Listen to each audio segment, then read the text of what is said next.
SIR గడువు పెంపు వచ్చే నెల 3 వరకు ఛాన్స్ అంటూ ఇది 24 దాకానే ఉండే ఖాళీ. ఈ 24 దాకానే ఉండే 24 దాటి ఇప్పుడు 3 దాకా అయ్యింది. అయితే మళ్ళీ ఇంకా పెరుగుతుందేమో అని చెప్పి చేసుకోకుండా ఇంకా ఎదురు చూసుకుంటా కూర్చుంటే లాస్ అయిపోతారు. అట్లా కాకుండా వీలైనంత వరకు ప్రజాస్వామ్యంలో మనకు ఉన్నటువంటి గొప్ప ఆయుధం ఓటు. ఆ ఓటు అనేది నీ చేతులు ఉంటేనే అవతలోడు నీకు వంగుతాడా, లొంగుతాడా, దండం పెడతాడా, ఏం చేస్తాడా చేస్తాడు.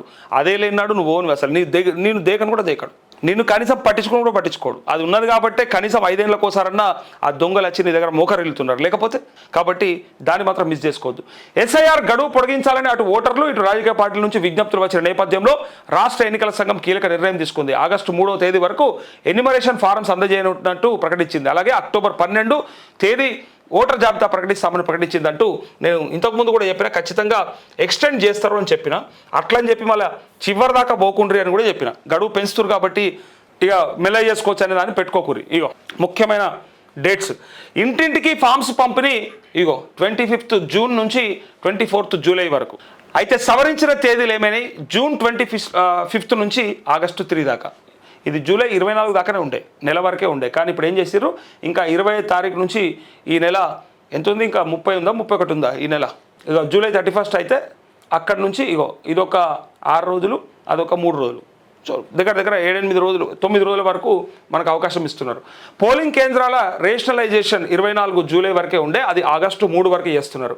ముసాయిదా ఓటర్ జాబితా 31 జూలై 10 ఆగస్టు వరకు అయింది. అది 10th వరకు అయింది ఆగస్టు. అభ్యంతరాల స్వీకరణ జూన్ 31 నుంచి ఆగస్టు 30 వరకు ఉంటుండే, అది ఇప్పుడు 10th ఆగస్టు నుంచి 9th సెప్టెంబర్ దాకా అయ్యింది.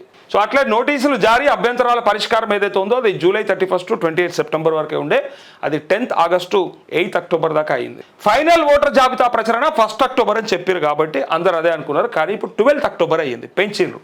దానికి కారణం కూడా ఇగో ఇది. రాష్ట్రంలో ఎస్ఐఆర్పై అటు ఓటర్లు ఇటు రాజకీయ పార్టీలు ఆందోళన వ్యక్తం చేస్తున్న విషయం తెలిసిందే.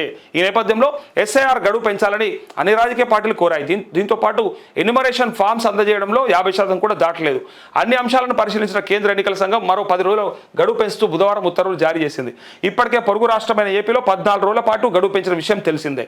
10 రోజులు గడువు పెంపు. రాష్ట్రంలో ఎస్ఐఆర్ ప్రక్రియను కొనసాగించడానికి ఎన్నికల సంఘం మరో 10 రోజుల గడువు పెంచింది. జూన్ 25 నుంచి 24 వరకు కొనసాగాల్సిన ఎన్యుమరేషన్ ఫామ్స్ అందజేత తిరిగి తీసుకునే ప్రక్రియను చేపట్టాలని షెడ్యూల్ ప్రకటించింది. అయితే గడువు పెంచడంతో ఈ ప్రక్రియను ఆగస్టు 3వ తేదీ వరకు నిర్వహించనున్నారు. ముసాయిదా ఓటర్ జాబితాను ఈ నెల 31వ తేదీన ప్రచురించాల్సి ఉండగా ఆగస్టు 10న ప్రచురించనున్నారు అంటూ, ఒకవేళ నిర్లక్ష్యం చేస్తే ఓటు గల్లంతు. అంతే, ముచ్చటగంతే. ఒకవేళ ఏమాత్రం నిర్లక్ష్యం చేసినా ఓటు గల్లంతు అయిపోతుంది.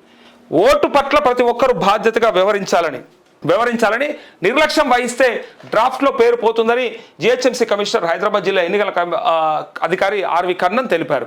బుధవారం జిహెచ్ఎంసీ హెడ్ ఆఫీసులో నిర్వహించిన మీడియా సమావేశంలో పలు విషయాలను వెల్లడించారు.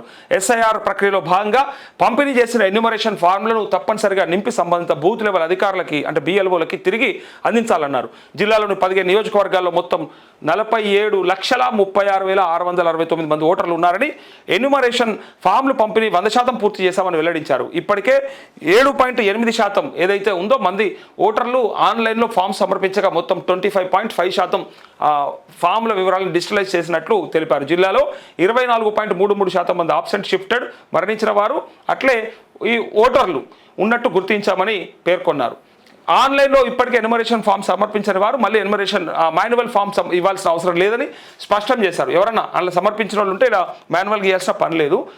కొత్తగా ఓటర్ నమోదు కావాలనుకునే వారు ఫామ్ 6 ద్వారా దరఖాస్తు చేసుకోవచ్చని తెలిపారు. కొత్త ఓటర్ కావాలనుకుంటే ఫామ్ 6 ద్వారా చేసుకోవచ్చు. చివరి రోజు వరకు వేచి ఉండవద్దని సూచించారు. గుర్తింపు పొందిన రాజకీయ పార్టీల ప్రతినిధులతో ప్రతి వారం సమావేశాలు నిర్వహిస్తూ సమస్యలను పరిష్కరిస్తారని చెప్పారు. బూత్ లెవెల్ ఏజెంట్లు ఎన్యుమరేషన్ ఫామ్లు సేకరించి ప్రతిరోజు 50 ఫామ్ల వరకు బిఎల్ఓలకు అందజేయొచ్చని వివరించారంటూ